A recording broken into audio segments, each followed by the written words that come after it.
Parti pour la première course, 2150 mètres à parcourir. Très bon départ de la fille de Kalita Bourbon à l'extérieur. Independencia qui a pris la tête avec Jean-Pierre Dubois qui est parti vitesse grand V. Alors qu'on est au galop avec le numéro 3, Iroise de Chaos. Iroise de Chaos, le numéro 3 qui débutait en région parisienne, vient de faire une grosse faute. Elle disparaît complètement, ça va être terminé pour elle. Premier tournant, c'est fini pour le numéro 3, Iroise de Chaos.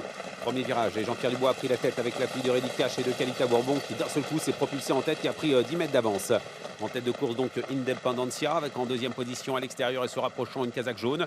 Le numéro 8 Insouciant tout près de Hipponaguen, la favorite qui est en troisième position.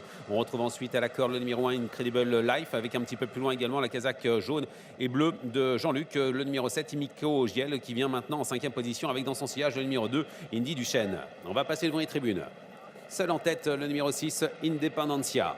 Independencia qui vient de faire sa rentrée à Marseille, qui avait besoin de cette course la dernière fois et qui aujourd'hui, pour son retour en région parisienne, est en train de se balader. Avec en deuxième position le numéro 8 Insouciante qui refait un peu de terrain en compagnie à la corde de Hipponaguen, suivi un petit peu plus loin par le numéro 7 Imiko Giel. Nous retrouvons ensuite calé à la corde le numéro 1 Incredible Life avec également le numéro 2 Indy Duchesne, toujours en retrait les mêmes, et notamment le numéro 10 Impérial du Noyer. On va se diriger vers la ligne d'en face. Toujours seul en tête, Jean-Pierre Dubois avec Independencia. Le peloton va peut-être réagir maintenant avec Insouciante, avec également à la corde Hipponaguen. Le peloton qui tente de revenir progressivement sur Independencia qui n'a plus que 3 longueurs d'avance. Avec en quatrième position Imiko Giel.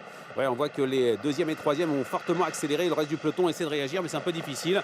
On a vu une belle accélération d'Insouciante qui a pris l'ascendant sur Hipponaguen, mais devant Independencia repart de plus belle.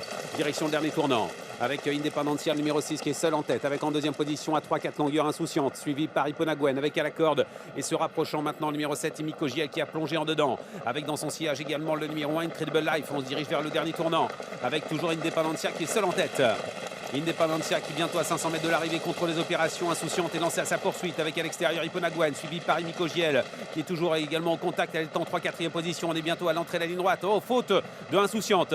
Insouciante disparaît. L'entrée de la ligne droite avec Jean-Pierre Dubois seul en tête toujours avec Independencia avec en deuxième position à la corde Imiko Giel qui lutte avec à son extérieur Hipponaguen également qui tente de résister à 350 mètres de l'arrivée. Independencia est en train de repartir. Elle va peut-être ouvrir son palmarès en région parisienne avec en deuxième position Imiko Giel, le numéro 7 qui résiste à Hipponaguen qui est sur ses fins maintenant à 150 mètres du poteau. Independencia est toujours en tête. Jean-Pierre Dubois qui contrôle l'épreuve et qui va s'imposer avec cette fille de Reddy Cash et de Kalita Bourbon. Une pouliche magnifiquement née qui remporte sa première course en région parisienne. La deuxième place est pour Imiko Giel, la troisième est pour le numéro 10 Impérial du Noyer qui a bien fini à l'extérieur alors que pour finir la favorite Hipponaguen a coincé et sera la photographie pour la quatrième place avec le numéro 1 Incredible Life.